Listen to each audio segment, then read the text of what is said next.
Imagina só uma ferramenta que te possibilite criar modelos de aplicação totalmente automatizados, sem uso de inteligência artificial. Fala devs, Paulo Dev mais na área de novo, e no vídeo de hoje, o nosso vídeo 7 aí, na parte 2 aí das automações usando o Nest.js, a gente vai utilizar a CLI da ferramenta para poder criar ali um resource, que nada mais, nada menos nos permite criar um modelo de aplicação totalmente completo, partindo aí do ponto do API REST, já para a gente começar a entender como o Nest é tão poderoso nessa questão. Então, se você quer aprender e dominar mais esse conceito, bora pro vídeo e vamos entender como é que essas coisas funcionam. Então é o seguinte, devs, nessa abordagem que a gente vai ver aqui dentro do Nest.js, a gente vai utilizar mais um recurso de automação aí para a criação de estruturas dentro do framework, algo bem semelhante ao que a gente fez ali no conteúdo passado, criando recursos de formas isoladas, né? Como a gente fez aqui, por exemplo, no user, onde a gente criou ali um módulo, e a gente criou um controller e um service, e fizemos com que essa estrutura se comunicasse ali, né? Então, como que a gente vai partir para essa questão aqui usando o Nest? Mais uma vez, estamos nós aqui com a documentação do Nest, e aí aqui aquela parte inicial. Aqui na nossa sidebar, na nossa barra lateral aqui do site do Nest, eu vou procurar essa opção chamada Recipes. E aí, o que essa opção Recipes ela tem? Ela contém alguns recursos onde a gente pode utilizar para automatizar a criação de algumas outras tarefas aqui dentro do próprio Nest, né? E aí é repleto de coisas. Tem aqui a parte para a gente criar código base aqui para o Prisma, para conexão com o Prisma, usando TypeORM, Mongoose, Sequelize. E aqui a gente tem um recurso onde a gente pode criar CRUDs. E aí a gente tem aqui esse CRUD Generator, né? E se eu clicar aqui, o que a gente tem? Temos aqui uma pequena introdução sobre o que é esse recurso, né? Trazendo aqui para vocês. E aí note que a gente tem aqui da mesma maneira uma disposição do que a gente fez ali na aula passada, né? Então, digamos, se aqui, por exemplo, eu precisar criar um novo módulo de forma isolada, usando ali os schematics do Nest, eu posso usar aqui da CLI do Nest, nestgmo, e ele vai entender ali que eu quero criar um módulo, né? E ele pede para eu nomear e, obviamente, ele vai criar a pasta aqui e inserir aquele módulo dentro da pasta. E da mesma forma, também para os outros recursos que a gente tem ali, tanto controller como service. Bom, mas continuando aqui, o que interessa pra gente é justamente esse cara. Ao invés da gente passar especificamente aqui um recurso que a gente quer criar, a gente vai utilizar essa notação, né, usando a CLI do Nest, passando o generate, ou G, abreviado, né, e passando aqui o resource. E aí com o resource, o que acontece, né? Qual a mágica que esse cara aqui faz? A gente vai escolher, a gente tem na verdade algumas opções onde a gente pode escolher em específico para REST API e poder fazer valer ali a estrutura de CRUD. E aí se vocês observarem, aqui dentro da documentação ele sugere que quando a gente cria usando o CRUD Generator dele ali, ele vai criar para a gente os endpoints de create, read, update and delete, né? O nosso famosão CRUD aí. E é isso que a gente vai fazer aqui agora. Eu vou copiar essa linha daqui para não ter que escrever lá de novo, né? E vou colar aqui no meu terminal. E aí, se a gente notar, ele vai perguntar o que a gente quer criar aqui. No caso, ele está dando a sugestão de users. Então, para ser melhor, eu vou apagar essa pasta users daqui, só para a gente poder dar uma cara mais de projeto para esse código aqui.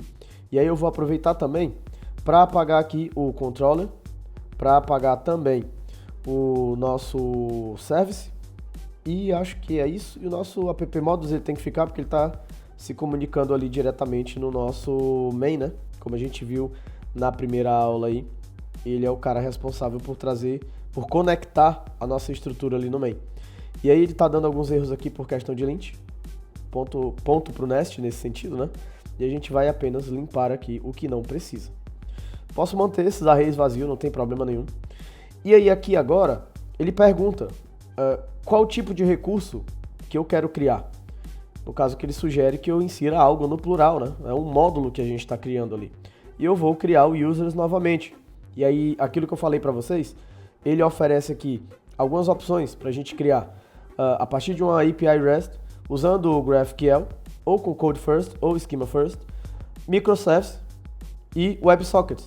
Aqui a gente cria um gateway para fazer a comunicação utilizando WebSockets dentro da nossa API. Posso mesclar esses recursos? Pode, sem problema nenhum. No caso aqui, por conveniência, a gente vai criar um REST API, mas não fica de fora em a gente explorar alguns desses outros recursos futuramente aqui.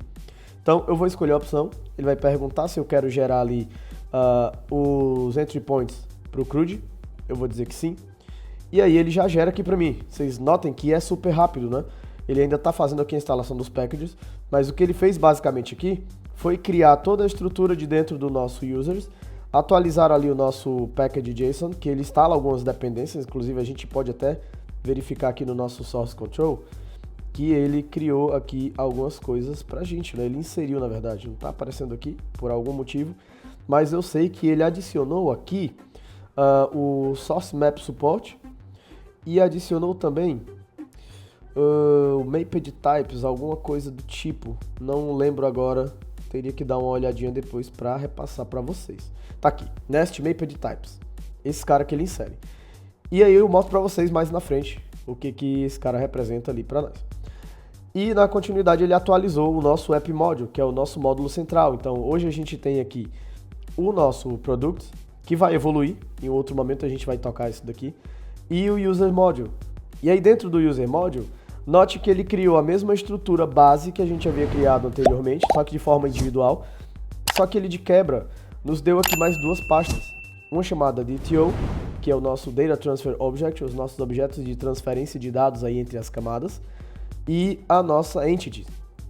Esse cara aqui, dentro de um conceito mais Clean Architecture, eu posso abstrair esse cara para um módulo específico, como já está aqui dentro dos users, e construir esse cara da maneira que eu bem entender. Não tem problema nenhum.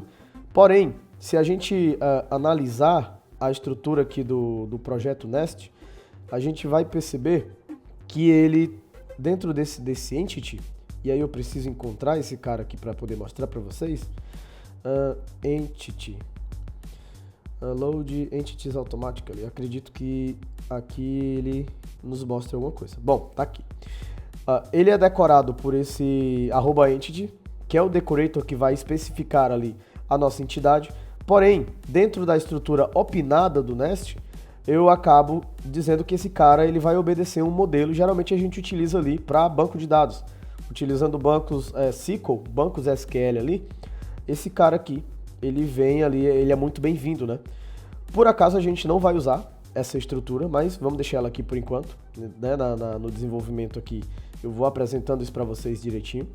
E aí, se eu for apresentar aqui a estrutura que a gente já tinha, note que agora a gente tem dentro do nosso service, por exemplo, que é a nossa área, a nossa camada da regra de negócio, né? Vamos dizer assim. A gente tem aqui os endpoints criados de forma que beneficia ali o nosso CRUD, né? Com as operações de get all, né? De find all, de find one, de create, de update e a operação de remove aqui, inclusive já seguindo o padrão de boa prática de nomenclatura ali. Da mesma forma, a gente tem aqui para o nosso controller, e aí ele está apontando aqui para cada decorator aqui as rotas que a gente tem que chamar, né? E os verbos sequenciais de cada um, né? No caso aqui, ele já tem uma estrutura de update otimizada, ele usa o patch, então eu não preciso, diferentemente do put, de repassar todas as informações do meu recurso para atualização. Eu passo apenas alguns recursos de forma específica, vindo ali do meu body e de acordo com o meu DTO de atualização. Tanto que se a gente vir aqui no Update User DTO, a gente vê ali o nosso Nest Mapped Types. Então, na prática, o que esse cara vai fazer? Ele vai permitir que eu atualize de forma parcial qualquer recurso do meu DTO principal ou da minha entidade, né? Coisa que a gente vai definir aqui futuramente. Mas caso eu não queira atualizar um recurso específico, eu posso designar aqui o recurso que eu não quero atualizar. Recurso restrito, vamos dizer assim. Né? Eu posso designar ali que eu não quero atualizar esse recurso e aí ele vai considerar somente o que está vindo ali do meu DTO de fato, né? Bom, acredito que é isso. A única estrutura que faltou aqui é o nosso module, que a gente tem, da mesma forma como a gente fez manualmente ali nos outros, o nosso module, user module, recebendo ali a estrutura do controller e inserindo, injetando ali o nosso provider, né, da maneira como a gente já imagina que ele deva funcionar, como um injetável. Então eu acabo tendo esse cara aqui disponível para injeção em outros módulos, se for o caso, e atualizando o meu app module ali com o módulo central, né, da nossa aplicação, recebendo ali as dependências dos módulos secundários. E aí, se a gente fechar aqui e designar, a gente vê que já temos duas estruturas de módulo aqui. E aí, na próxima aula, a gente vai começar de fato a implementar um CRUD, porque aí tem outras estratégias bem interessantes que eu posso mostrar para vocês aqui, que vai ser bem interessante.